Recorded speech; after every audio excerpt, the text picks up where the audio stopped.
What is going on, everybody? It is your boy, Yaman's Toxic Emma 331. Back at it with another video.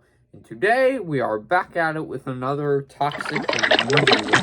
And before we get into actual video itself, guys, if you couldn't read the title, we are going to be ranking all the Indiana Jones movies, including Indiana Jones and Dial of Destiny. But before we get into the actual video itself, guys, don't forget to subscribe if you're new to the channel, because number one, it's absolutely free. And number two, we are on the road to 300 subscribers, just 75 away now. It will really help out your boy if you did subscribe. That also goes for people that have been watching my channel for a while and haven't subscribed yet.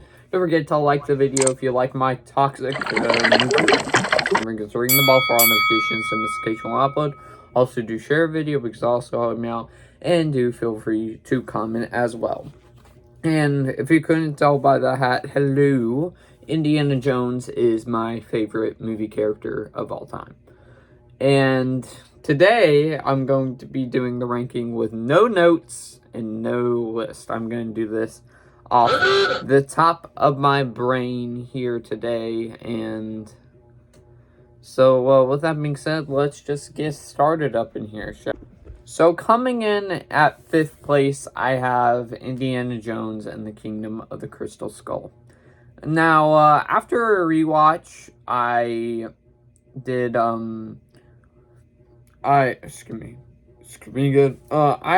did not, whatchamacallit, I didn't dislike it as much as I remembered. I actually still have had a lot of fun with it. There's, all the acting performances are still good, even though the movie, they make some very questionable decisions. For example, why are aliens in the Indiana Jones universe? I don't know why they decided to do that. What other stuff? The villains were meh. There was the CGI was bad. Also, for some other positives, there was good element. There was they did some nice little tributes to characters that weren't in the movie, so I thought that was pretty nice of them. And what other stuff did I not enjoy about that? I would say the most would be is there any other negative thing? Also, the Indiana Jones score is still in the movie, which it makes things up. I know people give the refrigerator scene crap. Yeah, I totally understand he would at least have some scratches or something like that. But yeah, I have fun with it a little bit, but I still think it's ridiculous though. But I don't think it's as ridiculous as some other things that either Indiana Jones or other characters survive, which I mentioned in my spoiler review about somebody surviving something. Yeah, and there's some weird aspects they decide to take. They bring Marion back, which I thought was cool to see her again, but they do something with the character of Mud in this film, played by Shia LaBeouf, that I was mixed on what they did with his character. I was kind of going, yeah, that could work, and then sometimes I was going, yeah, that doesn't work. But there is some pretty cool kills in here that are pretty dark too, but besides from that, this is my least favorite out of the franchise.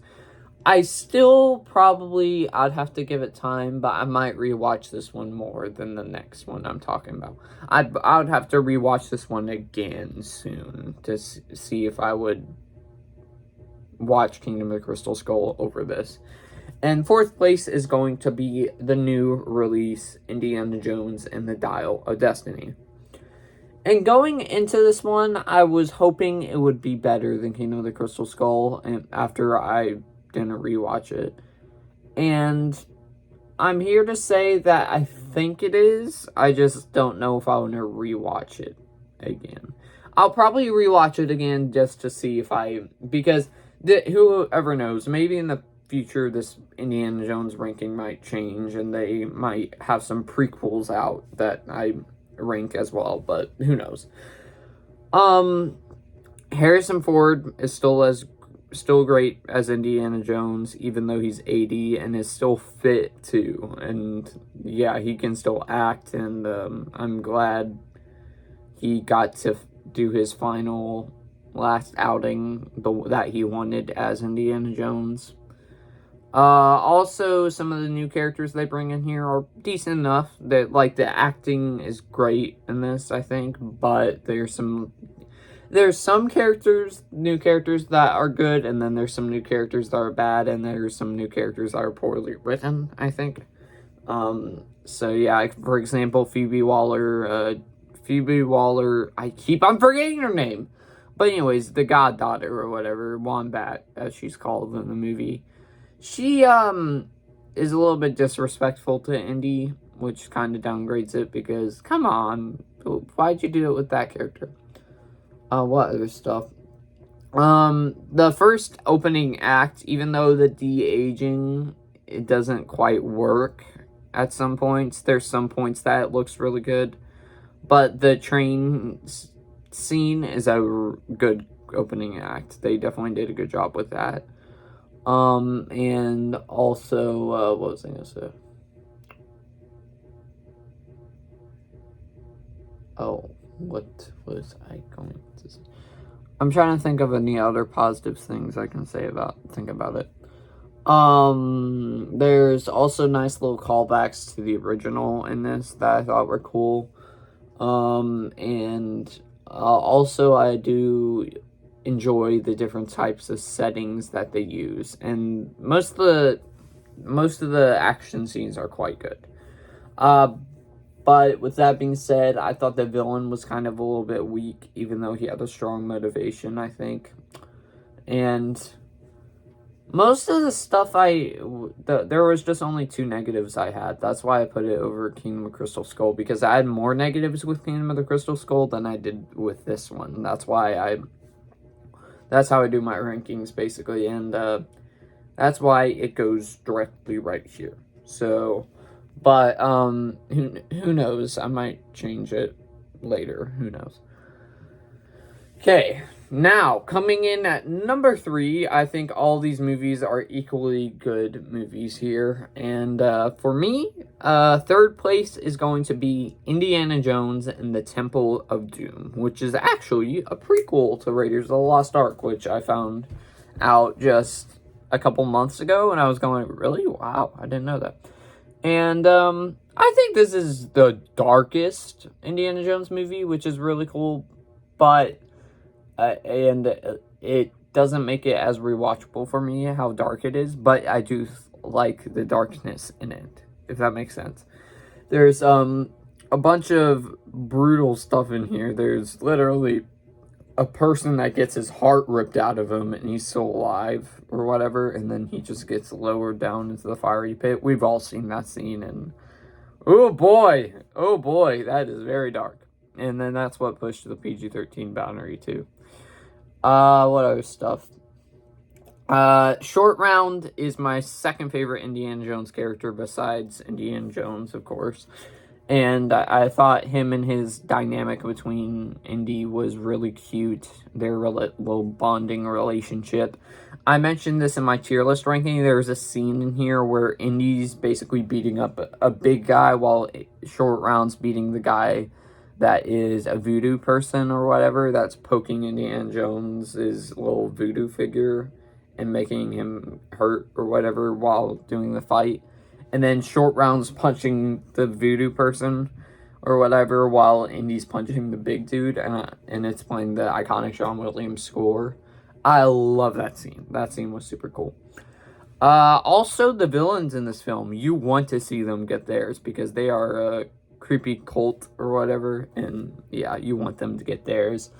What other stuff? And also, the gross effect, they do a good job of making you gross.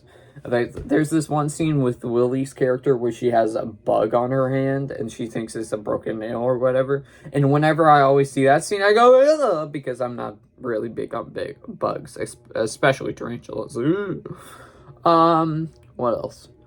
What other stuff can I think of? So for negatives wise, Willie, I can't stand Willie. I think some points she has her moments, but she is so annoying. So annoying, unbelievably annoying. It's insane. But it's not the actress's fault. She does a great job of playing her, but how the character's written, But she does have a couple of cute moments in there with Indy and Short Round. Also, I thought the items that they were chasing after this time was kind of not the weakest, but like the second weakest out of the bunch, I think. And I feel as if it could have been done a little bit better. But that's okay. What other stuff? Also, there's a bunch of points in this film where I feel as if it could have ended, but it didn't. So that's what kind of makes it go down for me. But I still think it is a very serviceable enough Indiana Jones sequel, and I'd probably just give it. I gave it a B+ in my ranking in my movie review. So yeah, if you haven't seen that, check that out. But I'm pretty sure I think it is still very good. So coming in at number 2, I have Indiana Jones and the Last Crusade. This, I never really paid attention to originally when I watched the Indiana Jones series or whatever. And I rewatched it recently, and I kicked myself in the foot because I did not pay attention to this movie much. And I love this movie. This is the best Indiana Jones sequel. And just the perfect dream casting of Sean Connery as Indiana Jones' dad. That was an amazing pick that they went with, and you could definitely see Harrison Ford and Sean Connery being related in real life. What other stuff can I think of? I keep saying that a lot because I have to do it off the top of my brain because I have no notes, which I don't think I could even write notes, to be honest, about this because it's a little bit far back. What other stuff? The opening scene, I think, is my second favorite opening scene. I'll have to think about it out of the Indiana Jones franchise, but it's really, really good. I love how it follows young Indiana Jones and the train sequence or whatever, where he's running on the train. I really enjoy that scene, and it has all the circus animals. I thought that scene was great. Also, what other stuff can I think of? I thought the item that they were chasing after was one of the best, definitely. And I think that's pretty much where all the positives end. Also, yeah, I'd say that's where most of the positives end. The only negatives I can really think of is the villains. They're just meh. They're meh. They're not bad, but they're meh. And I think the villain, is the most forgettable one out of the bunch. And yeah, and also, Cody Leach pointed this out. This is more of a mix. Out of the Indiana Jones movies, this one is the most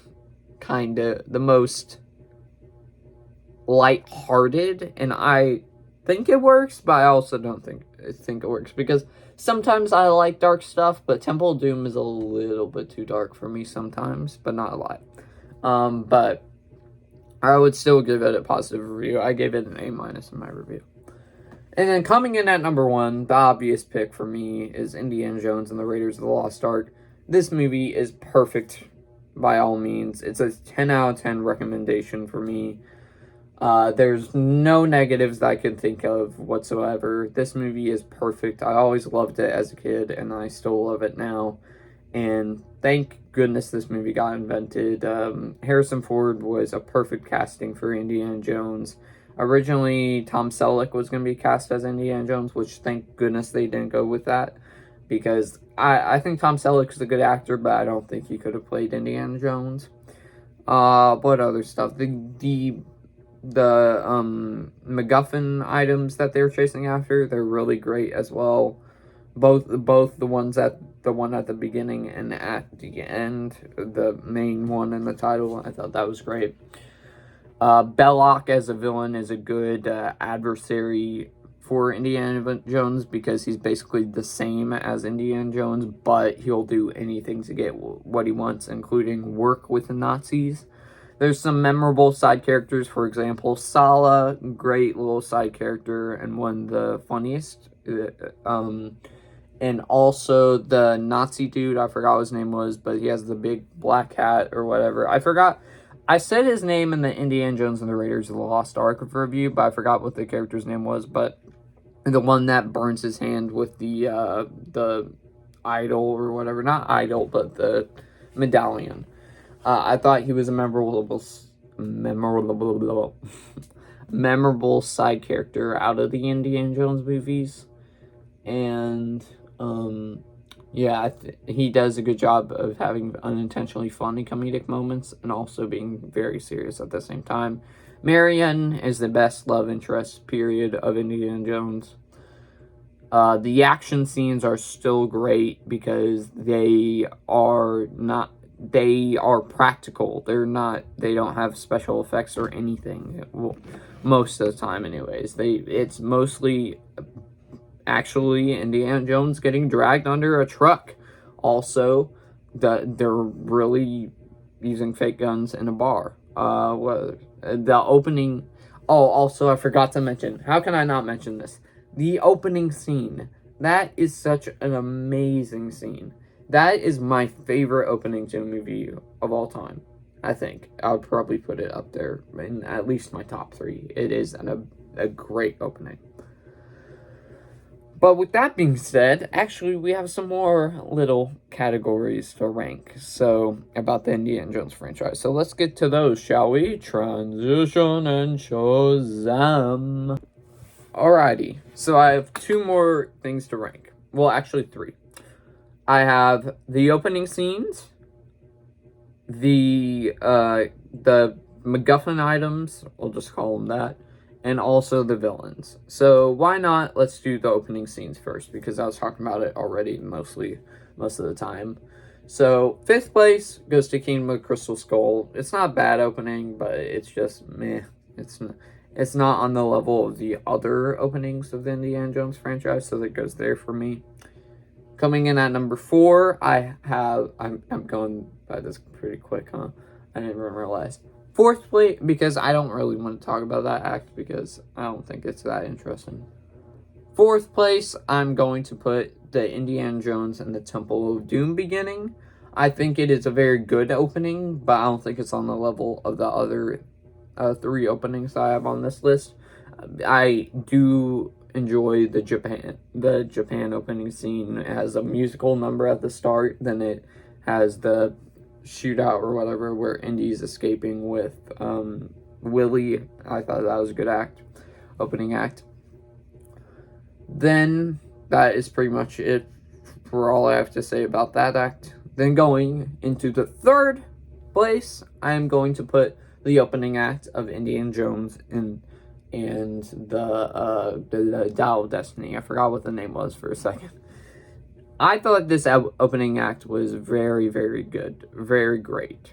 But there is some issues with the de-aging and CGI, as I said in the spoiler review, or just in general with the regular review. But I still think the opening scene is great, where Indy is basically trying to get his friend back. I thought that was really good. And the train sequence of that I thought that was really good. Then I said this before for Last Crusade. 2nd place, Indiana Jones and the Last Crusade. I thought this was a great opening act. I thought it was very unique how they focused on young Indiana Jones when he was basically just starting as an archaeologist or whatever, and having that opening train sequence where he is also, it's kind of the same thing with Dial of Destiny. He's on a train, but this time he's getting chased and there's a bunch of animals on the train. I love that scene. That's the best part of the whole movie for me, and I love how it focuses on that. And then finally, for 1st place, I have Indiana Jones, The Raiders of the Lost Ark. I said this is basically in my top 3 favorite openings to a movie of all time. So, yeah. All right, that is the openings ranked. Then let's move on to the villains, shall we? So I'm going to go with I'm gonna rank them with main villains, okay? Because I'm not gonna do side villains, okay? So I'm gonna do the main villains. So for example, Belloc, Mola Ram, the bad guy from Last Crusade, the bad girl from King of the Crystal Skull, and then the bad guy from the 5th one. So coming in at 5th place for me out of the main villains, I'm going to put the Last Crusade villain. I just think he's a repeat off of Belloc. He just wants power, and there's nothing really notable, and he's just a generic villain. That's all I have to say about him. 4th, I'm going to put the main bad girl from Kingdom of the Crystal Skull. Cate Blanchett does a fine job as acting as the character, and she's also one of the few characters that fences as well, so she has a unique ability fighting skills. That puts her up there for me, but not by a whole lot. She's definitely above the other dude, though, but I think she's still kind of generic a little bit. 3rd place, I'm going to put the new villain in Indiana Jones and the Dial of Destiny. I think Mads Mikkelsen does a great job as acting as the villain, and the villain has a great motive, but he doesn't really do much, and he doesn't really stand out of the villains. So, but I do enjoy his character more than the other 2 I just mentioned. Coming in at number 2, this was tough, but I'm going to put Mola Ram. Mola Ram is, I think many people would say he's arguably the best villain out of the Indiana Jones franchise. I would still give it to my number 1, but I think he's still a very great villain because he doesn't get that much screen time, I don't think, that I can judge it off that. And also, he is very, very creepy, the voodoo man that rips hearts out of people and makes Indy drink blood or whatever to mind control him. Yeah, he's a very, very, very intimidating villain. But coming in at first is Belloc for me. Belloc is the best villain for me because as I said in my Indiana Jones saying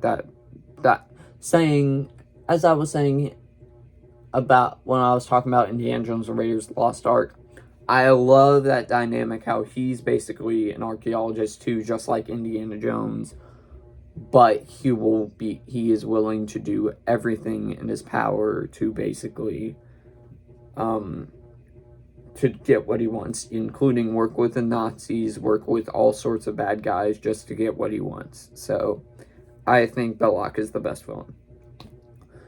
And then the final category, I'm going to be ranking all the items. So, all the items. Okay, so 5th place for me is going to be Kingdom of the Crystal Skull from Indiana Jones and the Kingdom of the Crystal Skull.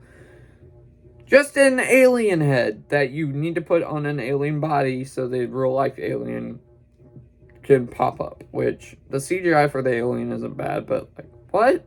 Aliens are not supposed to be in Indiana Jones. Anyways. Then coming in at number 4, I'm going to put the stones from Indiana Jones and the Temple of Doom.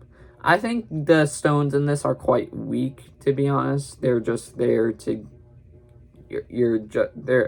Indy's there, just there to get one and bring it to a tribe or whatever. So, it's not anything special, and it doesn't have a lasting impact. It's just...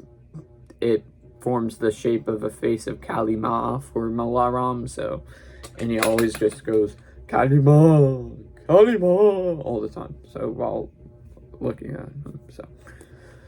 Then, coming in at number 3, I'm going to put the Dial of Destiny.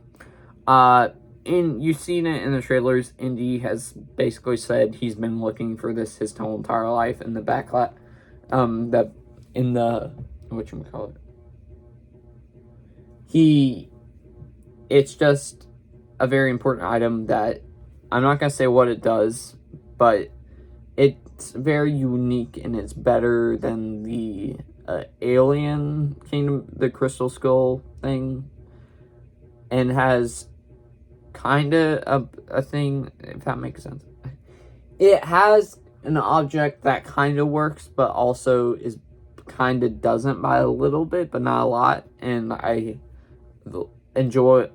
I love how it looks, the item, and I love how it's a MacGuffin item, how different people are trying to get it and stuff. But I don't think it's on the level of the first two for me. So the first, for second place, I'm going to. This is a tough one because I have to think off the top of my head. Which one do I want to put? Second place for me, I've decided. This was tough. I'm gonna put The Lost Ark. The Lost Ark is a classic item by much means, but in that scene with the different spirits coming out and haunting the Nazis at the end was absolutely and crazy at the time. But for me, I think the first one is way more memorable for me. And that is the Holy Grail with the chalices or whatever, where if one gives you immortality and then one chalice does not give you immortality. And I enjoyed that quite a bit. And I think it's more memorable, especially that scene where the villain drinks it and then drinks the bad one, and he ages and through time, and yeah, this is the most memorable for me. So, with that being said, that is everything Indiana Jones ranked off the top of my head. No paper or whatever to help me. I did it all on the top of my head. But with that being said, guys, I hope you all enjoyed this episode, this toxic movie ranking. Don't forget to subscribe if you're new to the channel, because number one, it's absolutely free. Number two, we're on the road to 300 subscribers. Just 75 away now. We really have about your boy if you to subscribe. That also goes for people that have been watching my channel for a while and haven't subscribed yet. Don't forget to like the video if you like my toxic movie rankings, or it's not just movies, but you know. Don't forget to ring the bell for all notifications. Notification will upload. Also, do share the video because it'll also help me out. And do feel free to comment as well. And this is the last time I will ever be wearing this hat, sadly. So, with that being said, guys, I'll see you in the next one, everybody. Pop, pop, pop, pop, pop, pop.